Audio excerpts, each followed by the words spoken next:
Hello everyone. In this today's lecture, we are going to discussing class 9 Beehive की book का Wind poem के question answers. So let's start with the very first question, that is, what are the things the wind does in the first stanza? So wind के बारे में हमें क्या क्या चीज़ें बताई गई हैं फर्स्ट स्टैंजा में. So यही बताया था ना कि वो आती है और तोड़ देती है विंडोज़ को, पेपर्स को फाड़ देती है और बुक्स को गिरा देती है शेल्फ से, पेज और बुक्स को फाड़ देती है और रेन ले आती है.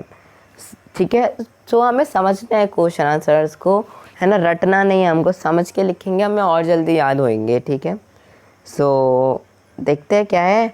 The wind breaks the shutter of the window, scatter the paper, throw down the books on the shelf, tears the pages of the books and brings the rain. ठीक है, question number 2. Have you seen anybody winnow grain at the home और in a paddy field?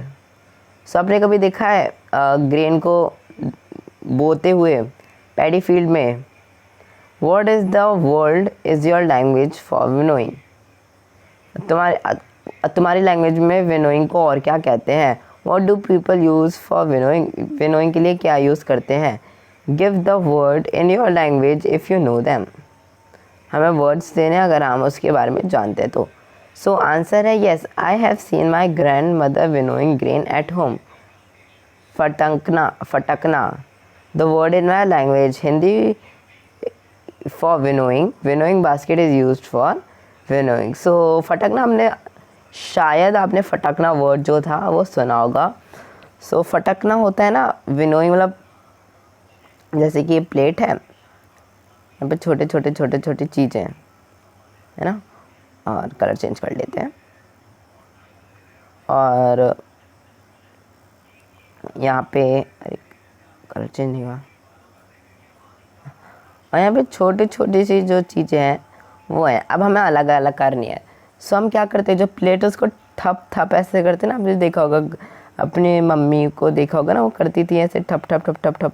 सो जो ये जो red red है ये यहीं रह जाते थे और ब्लू ब्लू थे वो ऊपर आ जाते थे, है ना. सो ये अलग हो जाते थे. सो यही होती थी विनोइंग की प्रोसेस. आगे देखते हैं अब हम. सो इसे फटकना कहते हैं. ओके, और विनोइंग को हम विनोइंग बास्केट में रखते हैं. Winnowing basket is used, winnowing basket use करते हैं हम विनोइंग के लिए. क्वेश्चन नंबर 3 पे हम लोग आ जाते हैं. व्हाट डज द पोइट से the wind god विनोज?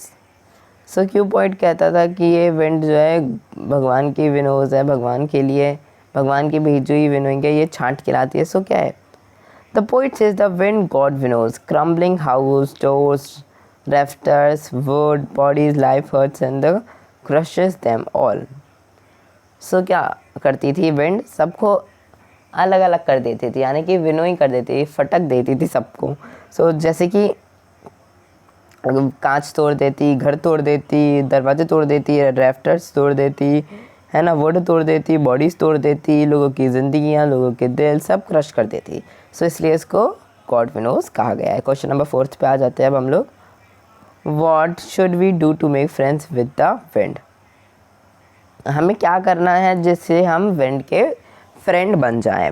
To make friends with the wind we should build strong homes and doors.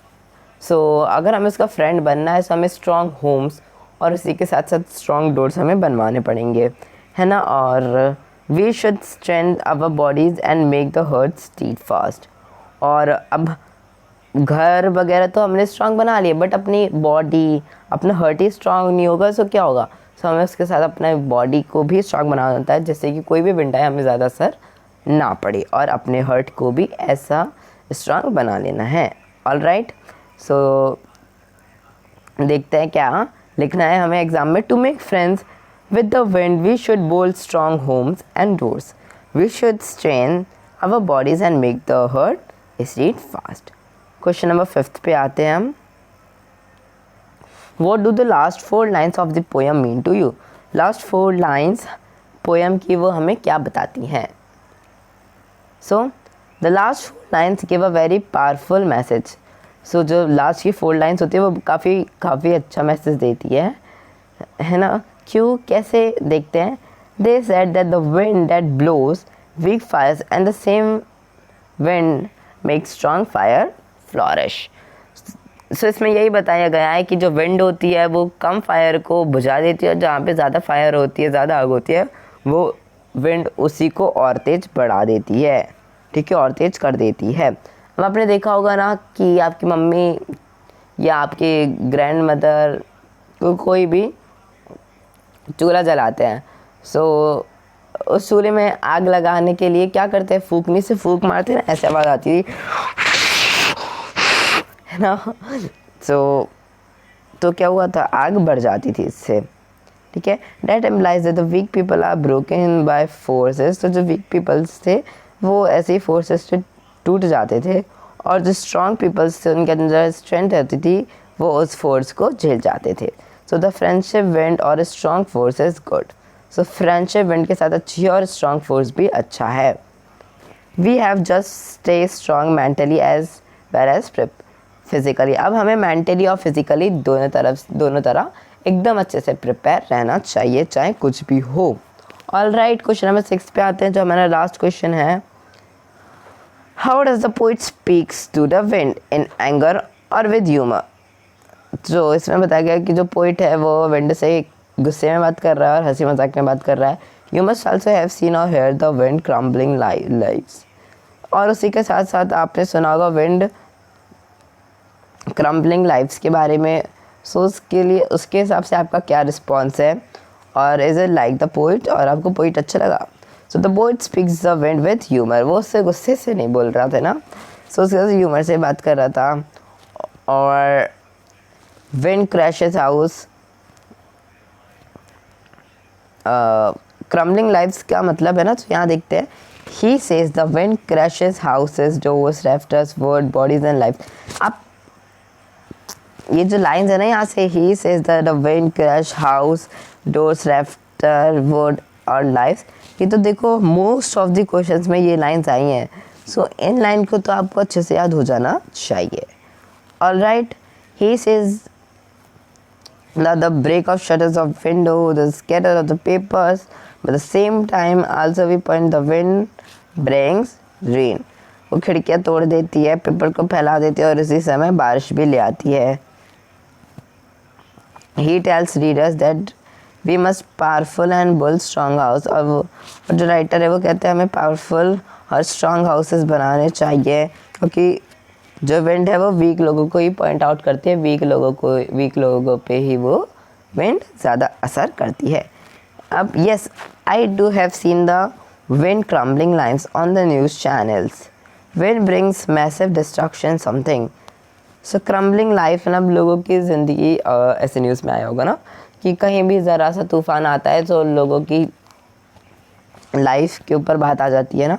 सो उसके बाद यही बताया गया है। सो जो विंड है वो काफ़ी ज़्यादा डिस्ट्रक्शंस लाती है लाइफ में, है ना। इट अप्रोच वीक ट्रीज, और जो वीक ट्रीज होते हैं उनको उखाड़ के ले जाती है। इसी तरह से जो पीपल वीक होते हैं वो उनको उखाड़ ले जाती है, और जो पावरफुल लोग होते हैं वो टिके रहते हैं, ठीक है। तो एक बार देख लेते हैं कि हमें ये पूरा क्वेश्चन कैसे लिखना है। The poet says to the wind with humour, he says the wind crashes houses, doors, rafters, woods, bodies and life.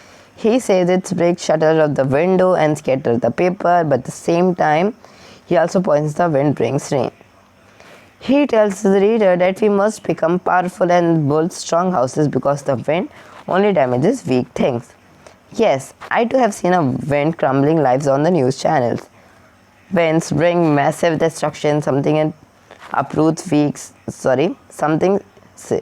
It uprooted weak trees and even claims lives of people, but as the poet says, we must try to be powerful and build powerful structure of house and ourselves. Okay, so ये हो गई हमारी poem के question answer. So I hope आपको अच्छे लगे होंगे।